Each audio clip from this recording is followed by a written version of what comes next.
নমস্কার বন্ধুরা, welcome back to my channel. আশা করছি আপনারা সকলে খুব ভালো আছেন, সুস্থ আছেন, সাথে আমিও ভালো আছি। আমার নাম হলো রূপা, আর আমার এই চ্যানেলটা আইভিএফ এর উপরে নির্ধারিত। আর আমি আমার আইভিএফ জার্নির প্রত্যেকটা বিষয় আমার এই চ্যানেলে আমি আলোচনা করে থাকি। তো আজকের টপিকটা হচ্ছে আমার প্রেগন্যান্সি চলছে এই মুহূর্তে, এবং কত সপ্তাহ চলছে, এবং এতদিন পর্যন্ত আমার কি কি হয়ে এসেছে, মানে ট্রিটমেন্টের পর, প্রেগন্যান্সি আসার পর কি কি চলেছে, সেটাই আমি এখানে ডিসকাস করতে এসেছি, মানে জানাতে এসেছি আর কি। তো প্রথমতই বলি, আমার এই মুহূর্তে 21 সপ্তাহ চলছে। তো যেহেতু আপনারা অলরেডি জানেন যে আমার 21 সপ্তাহ চলছে, তো অবভিয়াসলি অনেকগুলো টেস্ট এখন পর্যন্ত হয়ে গেছে। তো আমার প্রথম দিকে আমার প্রেগন্যান্সি যখন আসে, তখন আমি ফার্স্টে তো বুঝতে পারছিলাম না যে এটা সত্যি প্রেগন্যান্সি কি না, কারণ আমার আগে 4টে বায়োকেমিক্যাল প্রেগন্যান্সি হয়ে গেছে। তো এইবারে যখন আমার প্রেগন্যান্সিটা এলো, তখন আমি ভাবলাম যে মনে হয় আবার আমার সেই বায়োকেমিক্যাল প্রেগন্যান্সি মনে হয় হয়েছে, কিন্তু রিপোর্টটা বলছিল না।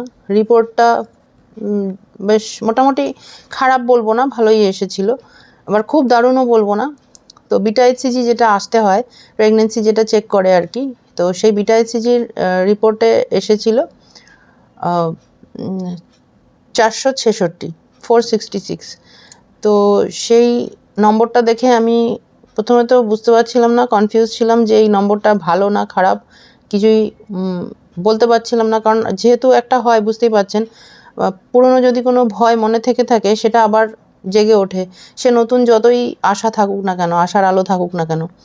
তো সেই নম্বরটা দেখে আমি ভাবছিলাম, জানি না এটা আবার কি মানে নিচের দিকে নেমে যাবে এই নম্বরটা, যেটা আমার প্রত্যেকবার হয়ে থাকে। তো এইবারে ফরচুনেটলি সেটা হয়নি, নম্বরটা বরং আস্তে আস্তে বাড়ছিল। 466 থেকে আস্তে আস্তে সেটা 600 হলো, 600 থেকে 900, এরমভাবে একটু একটু করে প্রত্যেক দিন বিটা এইচসিজির রেজাল্টটা আমার বাড়ছিল। এবারে এই যে বিটা এইচসিজি করার পরে, তারপরে আসে একটা সময় যখন আমাদেরকে একটা ডেটিং স্ক্যান করতে হয়, মানে ভাইবেল কিনা প্রেগনেন্সিটা সেটা দেখতে হয়। তো সেটা করার সময় এলো।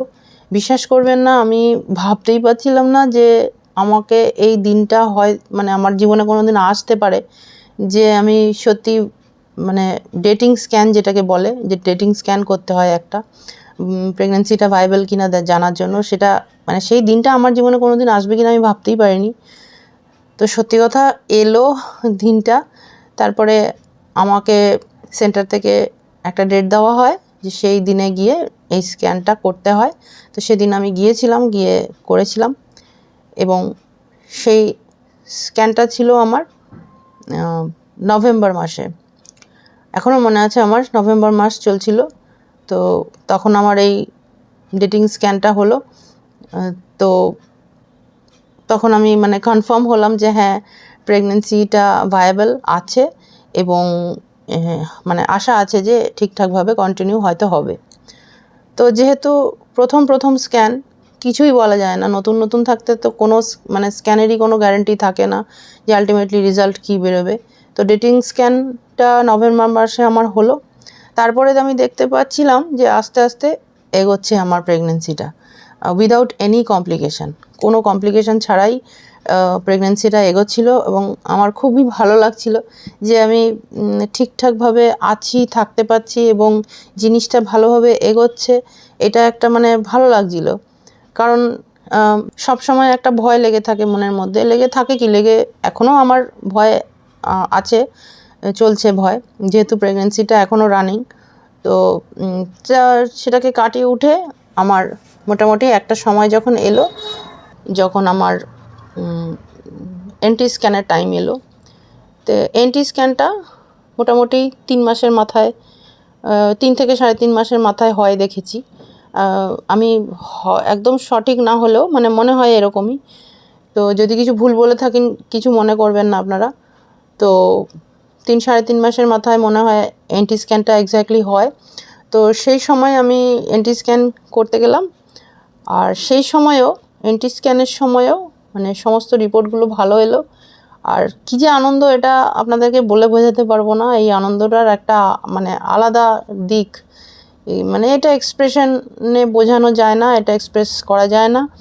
তো যাই হোক, যেহেতু আমার কেসে এত ফেলিওর, মানে এতবার আমি আইভিএফ করে ফেল হয়ে গেছি যে আমার কোনো দিকে কোনো আশা কখনো থাকেই না। আমি এখন যে কোনো বিষয় আমি যেটাই করতে যাই সেটাই মনে হয় এটাও হবে না, এটাও ফেল করে যাবে। কিন্তু আস্তে আস্তে আমি বুঝতে পারলাম যে না, জিনিসটা ঠিকভাবেই এগোচ্ছে।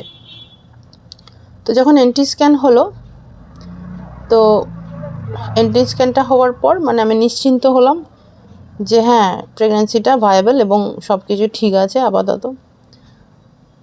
তো আমার এনটি স্ক্যান হওয়ার পরে মানে এনটি স্ক্যানটা মোস্ট প্রবাবলি আমার জানুয়ারির লাস্টের দিকে হয়েছিল।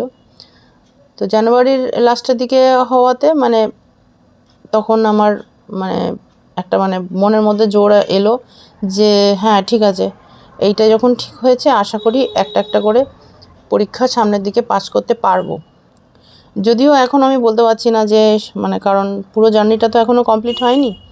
তো এনটি স্ক্যানের পর সময় এলো অ্যানোমালি স্ক্যানের। তো বেশি দিন হয়নি আমার অ্যানোমালি স্ক্যানটা হয়েছে আলটিমেটলি। তো অ্যানোমালি স্ক্যানটা 5 মাসের মাথায় গিয়ে হয়।